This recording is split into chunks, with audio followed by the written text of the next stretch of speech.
И годинава дел од буџетот на општина Кочани, наменет за поправка и одржување на локалните патишта и улиците, ќе се потроши за повторно купување на сообраќајни знаци, што веќе биле набавени пред година-две. Уништувањето, па и кражбата на знаците заедно со металните столбови на кои тие биле поставени, прават непредвидени трошоци, што ќе мора да се покријат од парите за одржување на локалните патишти и улиците.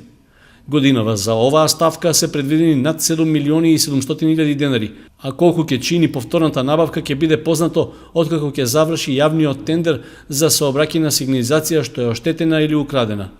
Освен тоа, со години нема соодветни знаци на повеќе сообраќајници во дел од новите населби во градот, за што беше укажано и на седница на Советот. За сообраќајните знаци, посебно на улиците Бел Камен, 1 мај со, мислам дека 13-та македонска бригада или 3-та веќе. Таму веќе 4-5 години нема поставено знаци сообраќајни и би требало да се регулирала. Од локалната самоуправа потврдуваат дека состојбата со уништувањето на сообраќајните знаци е загрижувачка. Затоа, наместо да се купат нови знаци таму каде што досега не биле поставени, ќе се трошат пари за оние што веќе биле купени, но сега ги нема.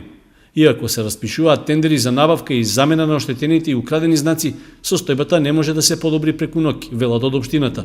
Ова година немаме го комплетирано колку сообраќајни знаци ни се украднати или уништени во текот на 2014 година. За 2013 беа некаде преку 120-125 сообраќајни знаци. Тоа се или од несовесни граѓани, или од оние кои што се бават со прибирање на отпад. Сега ние сите треба да се погрижиме да ги спречиме тие што е можно повеќе, заради тоа што сите тие знаци ги плаќаме од средствата на општината, од буџетот. Надлежните во општинската администрација прават неделен увид и извештај за состојбата со сообраќајните знаци. Нивен заклучок е дека подеднакво се крадат и оние што се во периферните делови на градот, но и во централното градско подрачје.